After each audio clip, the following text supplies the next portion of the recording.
Waiting can be one of the most challenging aspects of life. It stretches our patience, tests our faith, and sometimes feels like an unbearable weight. But what if waiting is not just a delay, but part of a divine design? Today we'll explore why God makes us wait, the purpose behind the delay, and how it can ultimately transform us into who He wants us to be. Waiting is not wasted time. It's a deliberate act by God to prepare us. Throughout history, some of the most faithful servants of God endured long seasons of waiting. David waited years to become king after being anointed. Abraham waited decades for the promise of a son. Even Jesus waited until the appointed time to fulfill his mission. Why?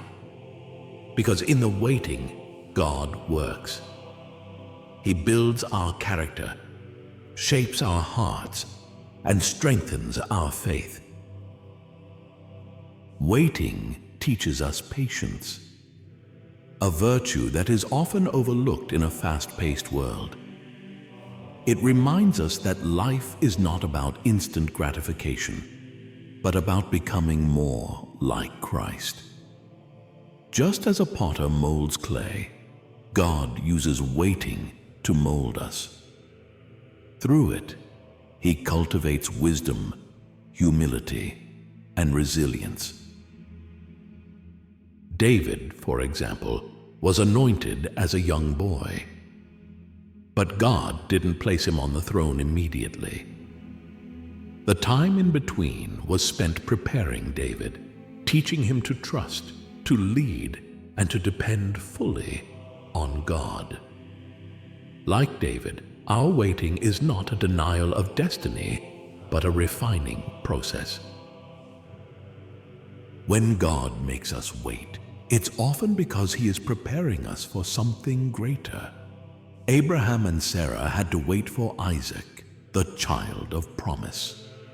Their waiting wasn't easy, but it taught them to rely on God instead of their own understanding. In your season of waiting, God might be teaching you patience, refining your faith, or equipping you for a future responsibility. Remember, He is the author of time, and His timing is perfect. Faith grows in the soil of trust, and trust is built in the waiting. Like Moses in the wilderness, we learn to trust God not just for the destination, but for each step of the journey. Waiting is God's way of drawing us closer to Him, reminding us that He is our provider, guide, and sustainer. Often, God makes us wait so that our focus shifts from the gift to the giver. When we fixate on the promise, we risk losing sight of the one who made it. But in the waiting, we are reminded to worship the Creator, not the creation.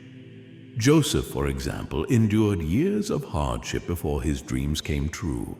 Through it all, he kept his eyes on God, and when the time came, he was ready to fulfill his divine purpose. God's timing is not our timing. He sees the bigger picture, orchestrating events in ways we can't comprehend. Think of Jesus. He came to save the world, but even He waited. He lived a life of service and obedience before fulfilling His ultimate mission on the cross. If the Son of God waited, shouldn't we trust God's perfect timing in our own lives? So how do we wait with patience and hope? By leaning into God's promises. Philippians 1:6 reminds us that He who began a good work in you will carry it on to completion. God is not finished with you yet. The wait is part of the process, not a punishment. Instead of seeing waiting as a delay, embrace it as a time of preparation. Pray, reflect, and grow. Surround yourself with reminders of God's faithfulness. Take comfort in knowing that He has a plan, and it is for your good. Waiting is never easy, but it is always worth it. It is in the waiting that we grow closer to God, develop a deeper understanding of His love, and become more aligned with His purpose for our lives. Remember, if God is making you wait, it's because He's preparing something extraordinary. You are not stuck. You're being refined for a greater season. Trust His timing, embrace the process, and know that He is faithful to complete what He has started in you. Whatever you're waiting for, whether it's healing, direction, or a breakthrough, be encouraged. God's timing is perfect.